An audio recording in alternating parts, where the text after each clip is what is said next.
Namaste. Today it's a completely different story. This is a dedication to Mahavatar Babaji, my connection with Babaji. So I should say that before I knew what I was seeking, something ancient was already seeking me. I was born into a Christian family in Kerala, God's own country, and raised with prayers, church going, and the sacred love of Christ. But somewhere deep within my soul always carried a mysterious pulse, a frequency that didn't quite fit into any religious box. Seriously. People call this rebel, but I see this as a divine guidance. I was always on the move, searching for deeper truth and beyond. Maybe it was an ancient pull. I believe it came from my bloodline, a Siddha energy that quietly ran in our family. My great-grandfather, Sri Maman Vaidyan, was a Siddha. There was a time when he left the family for 2 years and went deep into the forest and the Himalayas. When he returned, he was quite a different person, having mastered the Ashtasiddhis, the 8 yogic powers mentioned in the sacred text. He had been through many deep and powerful experiences. That's what I heard. He was a Kriya Yogi and a Siddha Vaidyan. Vaidyan means doctor. His medicines worked like magic. He could even heal mental patients who were brought in chains. Sometimes with just one command, he could flee the demons from them. I heard many stories about him from my father. But I was too young to understand then, but he's still guiding me. That's what I believe.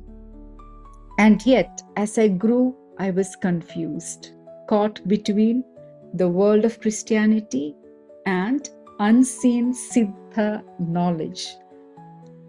Then came a twist. Then came the train journey of 1999. And I remember in the same train compartment, there was this man with a stern face, sharp eyes, and honestly, a really rude attitude. He seemed annoyed with everyone around him. I just stayed quiet and kept my distance. As the night went on and people started falling asleep, something strange happened.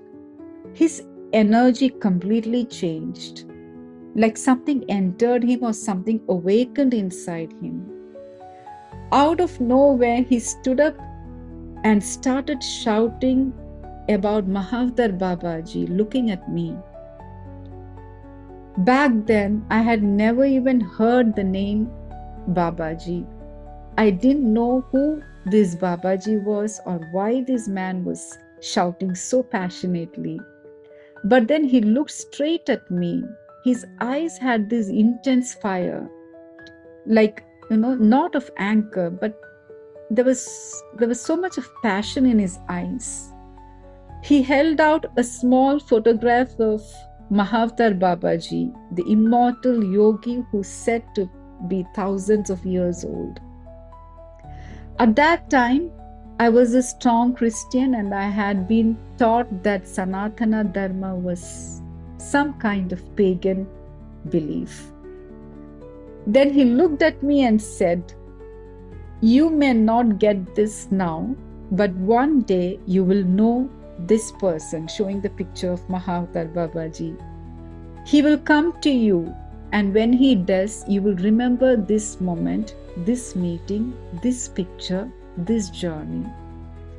I looked at the photo, a bit confused, but placed no real importance on it. Life moved on. The memory faded until 2010. That year, after going through a long and painful inner journey, I found myself being drawn to Kriya Yoga, and everything changed. The moment I was initiated, it all came rushing back. That man on the train, his words, Babaji's picture, and it suddenly made sense. Since then, Babaji has become like a silent guide in my life. Not through rituals or strict practices, but through visions, signs, inner guidance, and moments I couldn't explain. Through him, I started to understand how my Christian background and my Siddha roots were never in conflict. They were meant to come together in something deeper state, which is called Krishna consciousness or Christ consciousness. There is no conflict. The ascended masters do not have religion, only love, compassion, and oneness.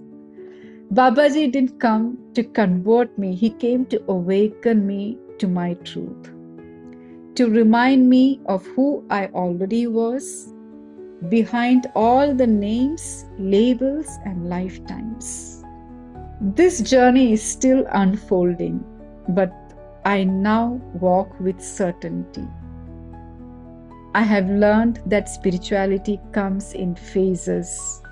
Just when you think you have figured it all out, something new happens that shakes you up again and confuses you so much, so that it pushes you to grow even more. So the man on the train was not mad. He was a messenger. The picture of Babaji was not random. It was a seed. And Babaji was always there and still remains in my life.